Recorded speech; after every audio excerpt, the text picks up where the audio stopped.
이 아침 하나님께서 저에게 주시는 말씀은 사사기 12장 8절에서 15절까지의 말씀입니다. 사사기 12장입니다. 8절부터 15절까지의 말씀입니다. 오늘 말씀이 짧아서 우리 저와 여러분 같이 한 목소리로 다 같이 읽도록 하겠습니다. 우리 다 같이 읽을까요? 시작. 그 뒤를 이어 베들레헴의 입산이 이스라엘의 사사가 되었더라. 그가 아들 30명과 딸 30명을 두었더니 그가 딸들을 밖으로 시집 보내고 아들들을 위하여는 밖에서 여자 30명을 데려왔더라. 그가 이스라엘의 사사가 된 지 7년이라. 입산이 죽음에 베들레헴에 장사되었더라. 그 뒤를 이어 스불론 사람 엘론이 이스라엘의 사사가 되어 10년 동안 이스라엘을 다스렸더라. 스불론 사람 엘론이 죽음에 스불론 땅 아일론에 장사되었더라. 그 뒤를 이어 비라돈 사람 힐렐의 아들 압돈이 이스라엘의 사사가 되었더라. 그에게 아들 40명과 손자 30명이 있어 어린 낙이 70마리를 탔더라. 압돈이 이스라엘의 사사가 된 지 8년이라. 비라돈 사람 힐렐의 아들 압돈이 죽음에 에브라임 땅 아말렉 사람의 산지 비라돈에 장사되었더라. 아멘. 우리 하나님께 영광의 박수 올려드리겠습니다. 할렐루야. 오늘도 말씀 속에서 하나님의 크신 은혜가 여러분의 심령 가운데 함께하기 주님의 이름으로 축원합니다. 잠깐 기도할까요? 하나님, 오늘도 성령으로 인도하여 주셔서 주의 말씀을 따라가게 하여 주시고 말씀 가운데서 주의 교훈을 분명히 기억하는 우리의 심령 되게 하여 주시옵소서. 감사드리며 예수님의 이름으로 기도드립니다. 아멘. 오늘 본문은 매우 짧지요. 하지만 우리에게 아주 깊은 영적 메시지를 전해주고 있습니다. 자, 오늘 본문에 기록된 세 사람은 일명 소사사라고 분류되는 자들입니다. 입산, 엘론, 압돈 이 사람. 사사기 전체에는요, 이런 소사사가 총 6명이 등장합니다. 사사기에 12명의 사사가 등장하는데 그중에 많은 분량을 차지하고 있는 자들이 대사사라고 해서 6명이 있고요. 작은 분량의 기록을 남기고 있는 사람들을 소사사라고 하는데 그중에 입산, 엘론, 압돈 이 세 사람, 마지막 세 명의 이야기를 오늘 본문이 담고 있습니다. 오늘 본문은요, 이 사사들의 통치의 수와 그들의 자녀, 또 그들의 부유함에 대해서 아주 짧게 기록을 하고 있어요. 짧게 기록 정리를 해드리면 먼저 나오는 사사 입산은 아들 30명과 딸 30명을 낳았고 7년 동안 사사로서 통치했다고 기록하고 있고요. 사사 엘론은 스불론 지파 출신으로 10년 동안 이스라엘 다스렸다라고 기록하고 있고, 사사 압돈은 아들 40명, 손자 30명이 어린 낙이 70마리를 탔다고 그러고 8년 동안 다스렸다라고 기록을 하고 있습니다. 자, 그런데 특이한 건 이들의 신앙에 대한 어떠한 평가도 오늘 본문 말씀에 남겨져 있지 않다는 거예요. 하나님께 기도했다든지, 아니면 이스라엘 백성에게 회개를 촉구했다든지, 아니면 이방 민족과 대항하여 싸웠는지 이런 언급이 전혀 없어요. 심지어 하나님께서 함께 일하셨다 이런 기록도 없어요.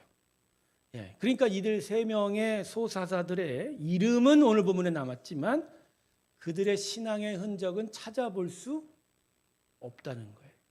그러니까 오늘 본문은 어떻게 보면 하나님의 어떤 침묵을 아주 짙게 드리우고 있는 겁니다. 자, 여러분, 오늘 본문이 드러내고 있는 이 하나님의 침묵은 과연 어떤 의미를 가지고 있을까요? 오늘 본문 말씀이 드러내고 있는 이 하나님의 침묵의 의미를 알려면 사사기에 기록된 소사사에 대한 기록을 서로 비교해 보면 압니다. 그 비교의 초점은 그들 다음 세대에 어떠한 일이 일어나는가에 대한 이야기입니다. 자, 여러분, 사사기 3장에 보면 첫 번째 소사사 삼갈이 등장해요. 근데 그 기록은 별로 의미가 없이 그냥 갑자기 에훗과 여러 기드온 사이에 묻혀서 지나가고 있습니다. 중요한 건 사사기 10장에 등장하는 돌라와 야일의 경우를 좀 살펴봐야 됩니다.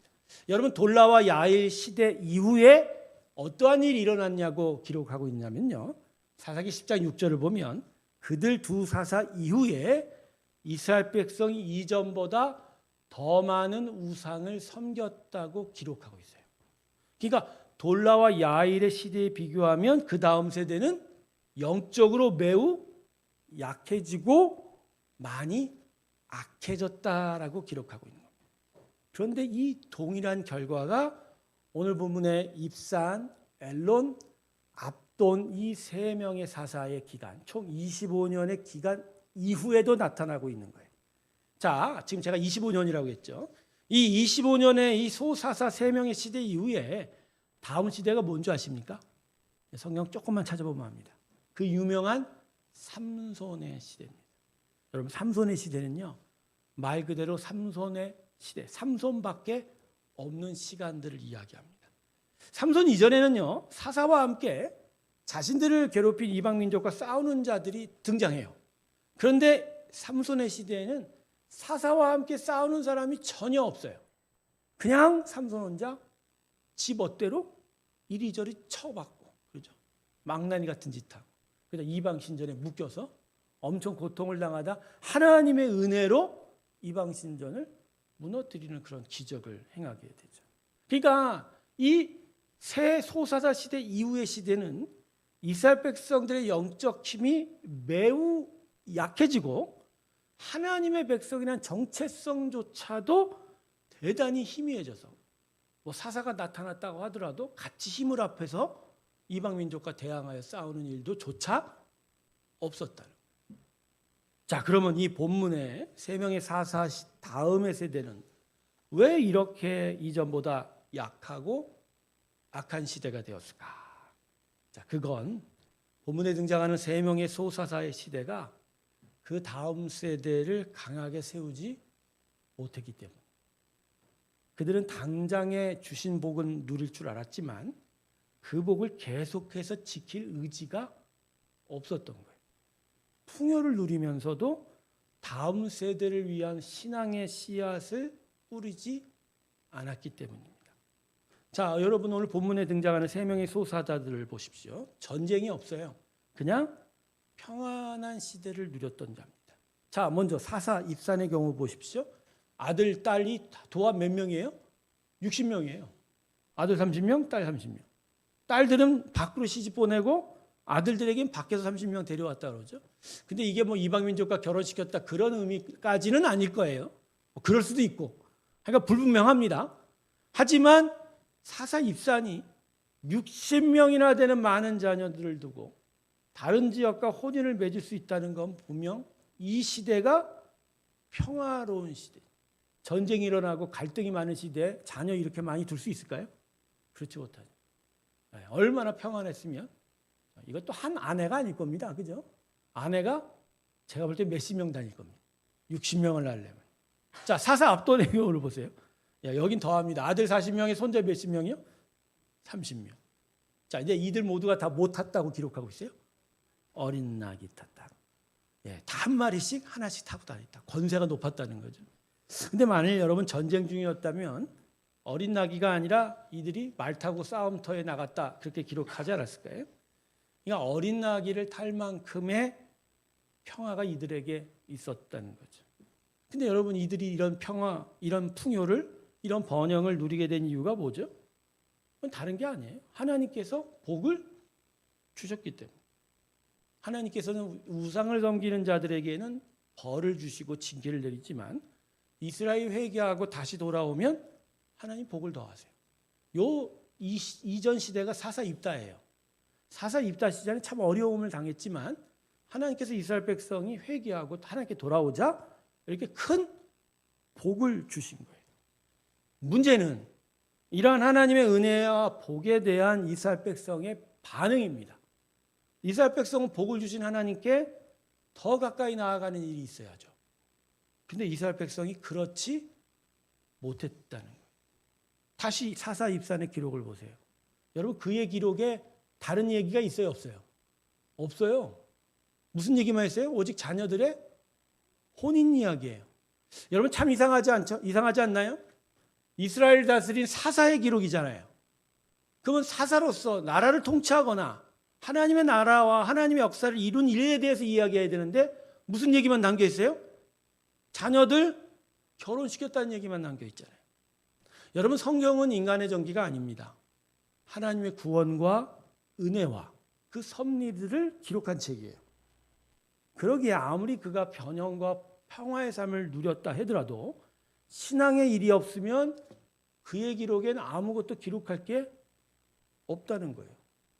여러분 사사 압돈의 기록도 보세요. 그에 대한 기록은 오직 그 자녀가 낙이 탔다는 얘기만 납니다. 낙이 탔다는 게 뭐가 중요하길래 그 얘기만 남겨요. 중간에 끼어있는 사사 엘론의 경우에는 아예 뭔 일을 했는지도 심지어 10년 동안 다스렸는데도 아무 얘기가 없었던 거예요. 결국 이들 세 명의 사사들은 그들의 사사 기간 25년 동안 뭘 했습니까? 하나님 분명히 복을 줬어요. 평화를 주고 풍요를 주었죠. 그러나 그들이 한 일은 자신들만을 위한 삶뿐이었다.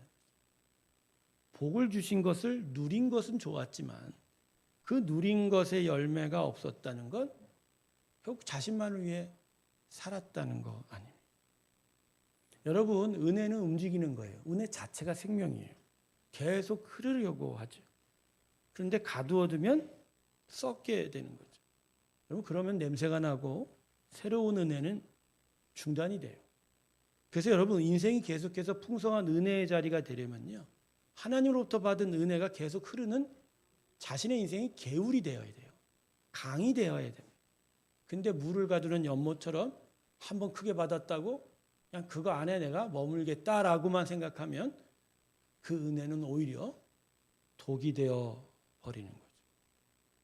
출애굽기 19장 6절을 보면요. 이스라엘 향해서 하나님께서 이렇게 말씀하십니다.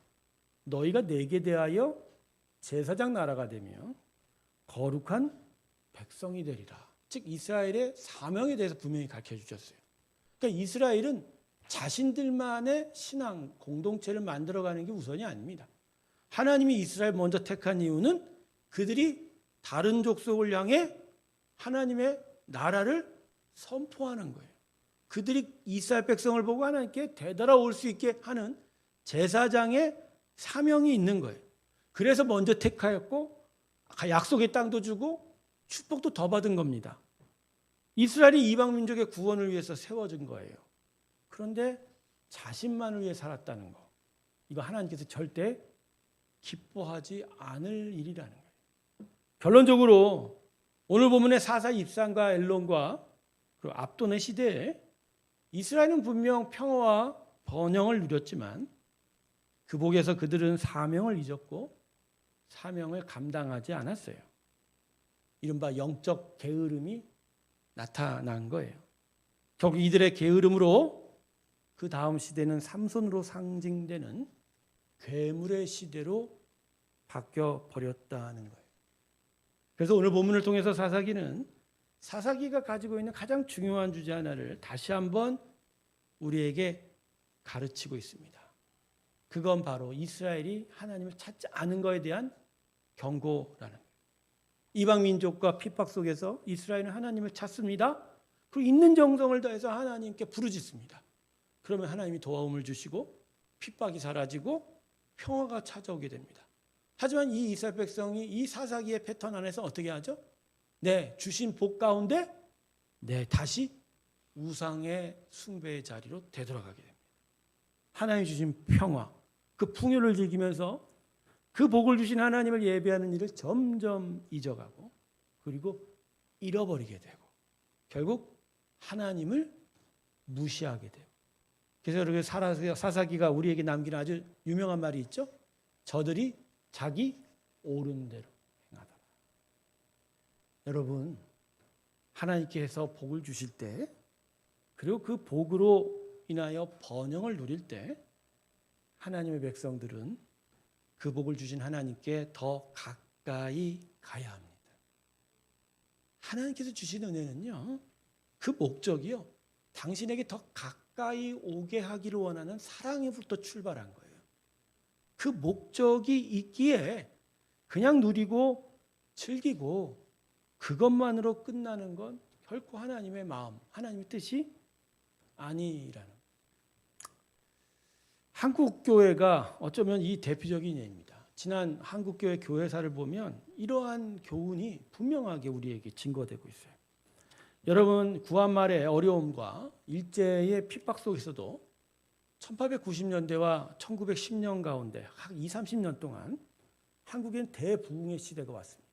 동방의 예루살렘이라고 해서 평양의 대부흥이 1905년에 일어났고, 온 땅에 예수 믿는 사람의 숫자는 전 국민의 5%도 되지 않았지만 엄청난 역사의 일이 나타났어요. 근데 여러분, 이 부흥의 열매가 그 다음 시대에 어떻게 드러난 줄 아십니까? 일자에 저항하는 독립운동과 민족 계몽운동으로 나타났어요. 대부분의 독립투사들과 선각자들이 교회에서 준비되고 교회에서 자라났어요. 그들은 어려운 시대 속에서도 복음을 제대로 믿고 살았던 이전 세대의 그 영향, 그 복음의 역사의 영향으로 자신이 아니라 민족과 나라를 생각할 줄 알았던 거예요. 그런데 안타깝게도 1940년대에 신사참배라는 배교가 한국교회에 나타났습니다. 목사들이 인천 송도 앞바다에서 미소이바라기라고 하는 신도의 물세례를 받습니다. 목사들이 단체로 동경으로 찾아가서 일본 동경에 있는 황궁신사 앞에서 절을 했습니다. 이런 신사참배의 배교가 일어난 땅이 바로 한국 땅이에요. 근데 문제는 그래요. 극한 핍박 속에서 어쩔 수 없다고 치죠. 그 이후에 해방이 된 이후에 여기에 대한 반성의 작업이 있었냐는 거예요. 반성의 작업이 있었습니까? 없었어요, 여러분. 오히려 회개와 반성을 요구하던 자들이 교회에서 쫓겨났어요. 그게 바로 고신교회예요. 고려신학교라는 다른 신학교에서 고려신학교파, 고신파라고 하는 거예요. 그래서 여러분 지금도 경상남도 부산 쪽에 많이들 쌓여져 있는 고신파 장로교회들은 바로 이때의 산물이에요. 결국 이러한 신사참배 배교에 대한 반성 없는 모습이 50년대 한국의 가난, 독재, 교회 분열로 이어지게 된 거예요. 그러니까 한 시대가 주신 축복을 제대로 관리 못하면 그 다음 시대에는 반드시 이러한 어려운 일이 나타나게 돼요. 또 있죠. 1970년대 하나님께서는 아주 또 다른 성령의 큰 바람을 불어주셨어요. 그래서 교회에 사람들이 몰려들고 구원의 새로운 역사들이 한국교회에 나타나게 됐죠. 폭발적으로 한국교회, 기독교, 한국교회가 성장하기 시작했죠. 근데 여러분, 이 부흥을 우리가 지켜냈나요? 여러분, 지금 지켜내지 못하고 있어요. 2000년이 넘어오면서 한국교회의 추한 몰골들이 온 국민에게 지금 다 속속들이 알려지게 되고, 이제는 한국교회는 성장이 주제가 아닙니다. 어떻게 하면 쇠퇴를, 속도를 막을 수 있는 게 아니야. 늦출 수 있을까? 여러분, 한국교회가 어려운 이유가 뭐죠? 이전 세대의 게으름부터 시작한 겁니다. 영적 원인. 지금 누리는 복과 평화 속에서 신앙의 열정이 식어가고, 예배는 형식이 되고, 기도는 습관이 되고, 하나님의 말씀이 제대로 선포되지 않고, 종교의 외형 틀은 갖고 있지만 실제로 하나님을 찾고 있느냐는 거예요. 네, 자신에게 주어진 평화, 그 번영의 기쁨은 누렸지만, 그러나 그 다음 세대를 위해서 줄 것이 없을 정도로 빈약한 영적 근력, 영적 힘, 너무너무 약해져 버렸다. 여러분, 우리가 지금 그렇다는 거예요. 그렇다. 근데 저는 오늘 본문에서 다른 한 가지를 또 묵상합니다. 그것은 왜 하나님께서 다음 세대를 위해서 평화와 번영을 지켜내지 못한 이들 3명의 소사사들의 이름을 기록하고 있느냐 하는 거예요. 먼저는 이들의 이름을 통해서 본문을 읽는 자들이 영적 반성의 작업을 하게 하려 하심도 있을 겁니다. 예, 이건 맞습니다. 그러나 여기에는 더 다른 큰 은혜가 숨어 있다는 거죠. 그것은 바로 하나님의 성실하심이라는 거예요. 그렇게 사사들조차도 자기들 위해서 사는 시대 속에 그 25년을 누가 지켰다? 하나님이 지키자. 평화의 시간을 낭비하고 풍요를 허비하는 게으른 시대 속에서도 하나님께서는 이 사사들 뒤에서 25년의 시간 동안 이스라엘을 지키셨다는 거예요. 만약 이 방비 없이 주어진 은혜를 허비하는 이 시간에 갑자기 사방에서 이방 족속들이 침입했다면 이스라엘은 어떻게 되었을까요? 아찔을 하죠. 여러분, 지금 우리는 이러한 아찔한 시간 속에 살고 있는 거예요. 분명 하나님께서 지켜주고 계시나 분명히 이 시대는 영적 게으름이 더해져 가고 있는 시간일지 모른다는 거죠. 성도 여러분, 평화와 번영은 분명 하나님께서 주시는 복입니다. 그러나 그 의미를 제대로 되새기면서 하나님께 더 집중하지 않는다면 어쩌면 평화와 번영은 가장 큰 시험의 시간이 될 수 있다는 거예요. 그래서 우리는 우리의 나약한 영적 실상을 언제나 기억해야 합니다. 평화와 번영이 찾아오고 편한 시대를 살면서 마치 내가 하나님의 복을 받을 만한 자격이 있는 줄로 착각하고 있지만 아닙니다. 우리는 여전히 하나님 앞에 허약한 영적 실상을 가지고 있다는 거예요. 하나님이 지켜주시기에 그나마 이걸 누리고 있다는 거예요. 그래서 우리의 영적 실상을 항상 기억하십시오. 우리는 고난 가운데서는 하나님을 찾으나 풍요와 번영 속에서는 너무나 쉽게 하나님을 잊는다는 거예요. 너무나 쉽게 잊는다. 그런 점에서 우리는 하나님을 찾고 만나는 일에 게으름이 있어서는 안 됩니다. 항상 기뻐하며 쉬지 말고 기도하며 모든 일에 범사에 감사. 항상 기뻐하라. 쉬지 말고 기도하라. 범사에 이는 우리를 향한 하나님의 뜻이니라. 신앙격언에 이런 말이 있음을 기억하세요. 평소에 기도하던 자들이 위기를 만나도 기도한다. 항상 예배하는 자가 고난의 시간에도 하나님을 예배할 줄 안다. 말씀을 맺겠습니다.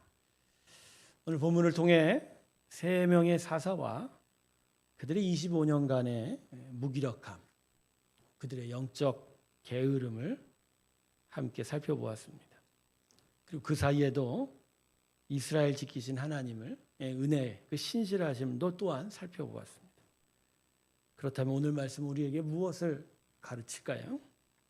첫 번째는 우리의 영적 게으름을 극복하는 하나님의 성실하심이 있다는 것을 끝까지 신뢰해야 할 것이고요. 두 번째, 더 중요한 건 그 하나님의 신실하심 앞에 이제는 늦기 전에 믿음으로 반응해야 함을 오늘 본문이 가르치고 있습니다. 오늘 본문의 세 사사처럼 하나님께서 자기들만을 위하여 살았던 자라고 우리가 그렇게 기억되지 않기를 바랍니다. 분명 주신 은혜를 기뻐할 수는 있지만 그 은혜 앞에서 다음 세대를 향해서 하나님의 귀한 나라를 유업으로 남겨줄 줄 아는 더 하나님께 가까이 나아가는 믿음의 귀한 부지런함들이 우리 가운데 있고 이것을 하나님 기뻐하시며 더더욱 우리와 함께하는 귀한 나라가 나타나길 주님의 이름으로 축원합니다. 여러분, 하나님께 너희들이야말로 진짜 하나님의 나라를 위해서 애썼다라는 귀한 좋은 기억과 평가를 받기를 주님의 이름으로 축원합니다. 그 은혜가 저와 여러분 가운데 함께하길 주님의 이름으로 축원합니다. 기도하겠습니다. 세 사사의 일들을 바라보며 과연 그들은 무엇을 위해서 살았는가를 생각해 봅니다. 하나님, 우리도 어쩌면 그들과 똑같은 모습일 수 있겠지만 더더욱 오늘 하나님께서 우리에게 가르쳐주신 교훈을 마음에 새기며 영적 게으름을 넘어 부지런함으로 하나님의 나라를 세워가기 소망합니다. 특별히 다음 세대를 위해서 애쓰는 저희가 되게 하여 주시고 우리의 신앙이 계속적으로 세대를 이어가 하나님의 온전한 나라를 이루어가는 일이 있게 하여 주시옵소서.